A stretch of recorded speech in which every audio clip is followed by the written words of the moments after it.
Bonjour, bien-aimés frères et sœurs, que la grâce et la paix du Seigneur reposent sur chacun d'entre nous. Je crois que chacun s'est bien réveillé parce que la main puissante de Dieu a été avec nous durant toute la nuit jusqu'en ce matin. Et nous voici encore sur la plateforme Pain de Vie et pour notre méditation journalière. Alors, avant de continuer, nous allons rapidement souffler un peu en musique avec le Seigneur Jésus-Christ.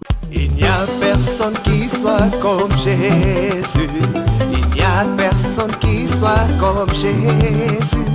Il n'y a personne qui soit comme Jésus. Il n'y a vraiment personne comme lui. Il n'y a personne. Il n'y a personne qui soit comme Jésus. Dans les cieux, sur la terre. Il n'y a personne qui soit comme Jésus. Alléluia. Il n'y a personne qui soit comme Jésus. Il n'y a vraiment personne comme Oh oui, il n'y a personne. Il n'y a personne qui soit comme Jésus. Dans les cieux, sur la terre. Il n'y a personne qui soit comme Jésus. Alléluia. Il n'y a personne qui soit comme Jésus. Il n'y a vraiment personne. Oh oui, je l'entends marcher. Personne. J'ai tourné en rond. Personne. Alléluia.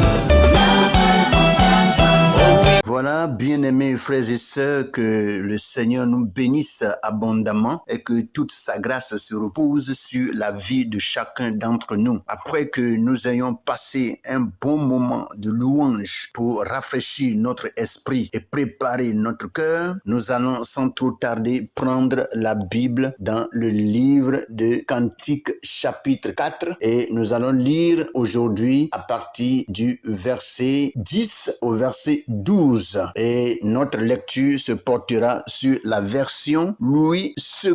Il est écrit que de charme dans ton amour, ma sœur, ma fiancée, comme ton amour vaut mieux que le vin et combien tes parfums sont plus sauves que tous les aromates. Tes lèvres distillent le miel, ma fiancée. Il y a sous ta langue du miel et du lait et l'odeur de tes vêtements est comme l'odeur du Liban. Tu es un jardin fermé, ma sœur, ma fiancée, une source fermée, une fontaine scellée. Voici ce que Louis II nous dit ce matin. Nous allons sans trop tarder passer à la version français courant où nous allons lire le même passage du jour, c'est-à-dire Cantique chapitre 4 à partir du verset 10 au verset 12. Il est écrit: comme ton amour me ravit, petite sœur, ma promise, je le trouve plus enivrant que le vin, et ton huile parfumée m'enchante plus que tous les baumes odorants. Ma promise, sur tes lèvres, mon baiser recueille un suc de fleurs et ta langue cache un lait parfumé de miel. Les vêtements que tu portes ont l'odeur des bois du Liban. Tu es mon jardin privé, petite sœur, ma promise, ma source personnelle, ma fontaine réservée. Voici ce que le français courant nous dit ce matin et nous allons passer vraiment par ces deux versions et commencer notre méditation de ce jour. Et pendant que nous y sommes, nous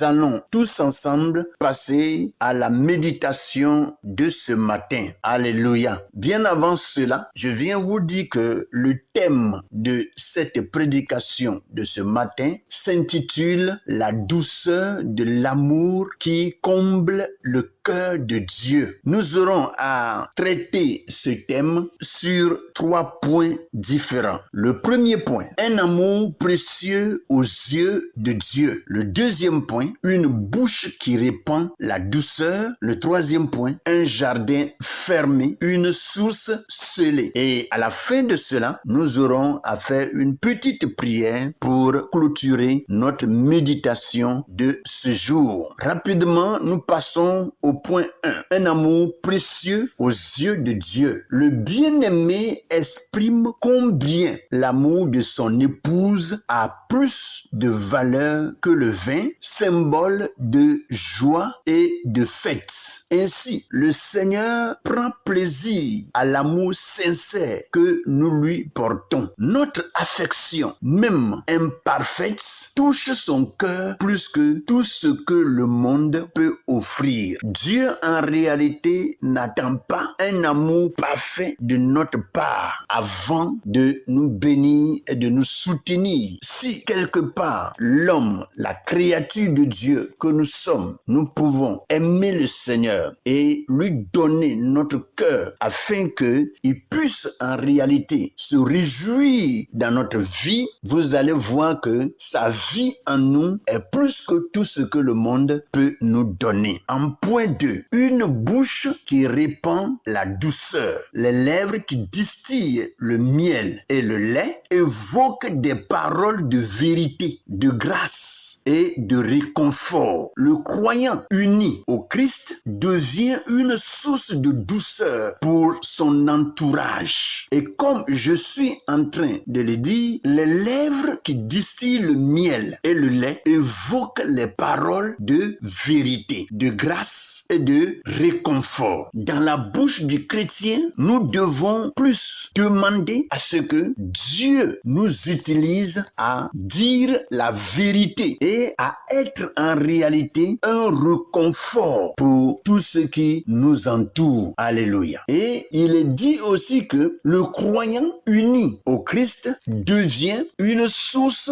de douceur pour son entourage. Malheureusement, il y a des chrétiens qui sont vraiment très chauds, très rapides à insulter, très rapides à causer des temps violents entre frères et sœurs. C'est des choses que le Seigneur condamne. Le caractère d'un chrétien est un caractère précieux que le Seigneur préserve beaucoup par sa parole. Et c'est ce que, en réalité, nous devons vivre devant le Seigneur pour que sa joie envers nous soit parfaite. Nos paroles, inspirées par l'Esprit, nourrissent et fortifient comme le lait et réjouissent comme le miel. Lorsque le chrétien parle des fois, le païen, en écoutant le chrétien, doit s'accrocher à ce que le chrétien dit. Parce que lorsque le chrétien parle et s'exprime, il fait sortir de sa bouche des merveilles, des choses qui font du bien au cœur, des choses qui guérissent, des paroles qui libèrent, des paroles qui rafraîchissent l'âme. Vous voyez? Et c'est ce que Dieu veut de nous. Et si nous arrivons à faire ces choses, mes frères, nous allons vivre chaque jour dans la joie et dans la paix que le Saint-Esprit nous donne. Alléluia. Le troisième point, un jardin fermé, une source scellée. Le bien-aimé décrit son épouse comme un lieu sacré. Et quand on parle ici de l'épouse, on parle de l'église. Donc, le bien-aimé Jésus décrit son épouse, l'église, comme un lieu sacré. Et c'est pour cela, en réalité, dans l'église, on n'est pas permis de faire ce qu'on veut et ce qu'on pense. On doit seulement agir selon la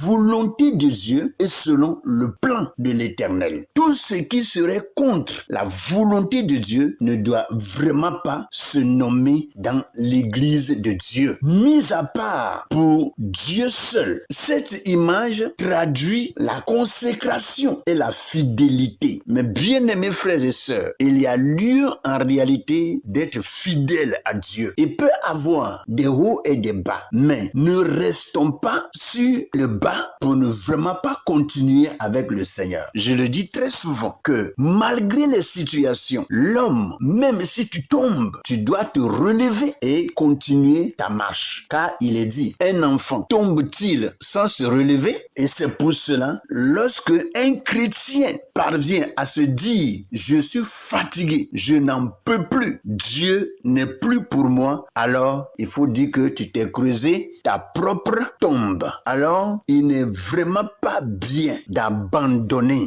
quelles que soient les situations, que le Seigneur vous fortifie afin que vous avanciez et que vous remportez la victoire et que vous remportez la couronne qui est au devant de vous au nom de Jésus. Alléluia. Le croyant, à partir appartient à Christ et doit garder son cœur pur, fermé au souillure du monde, mais ouvert à la présence de son Seigneur. Je voudrais vraiment poser cette question. À quoi nous ouvrons notre cœur? À quoi nous ouvrons notre cœur? Et cette question doit être répondue par chacun d'entre nous. Alléluia. Sans trop tarder, nous allons passer à notre petite prière qui est celle-ci. Seigneur Jésus, toi qui prends plaisir dans l'amour de ton Église, rends mon cœur fidèle et consacré à toi seul, que mes paroles soient douceur et vérité, et que ma vie soit comme un jardin parfumé, réservé pour ta gloire,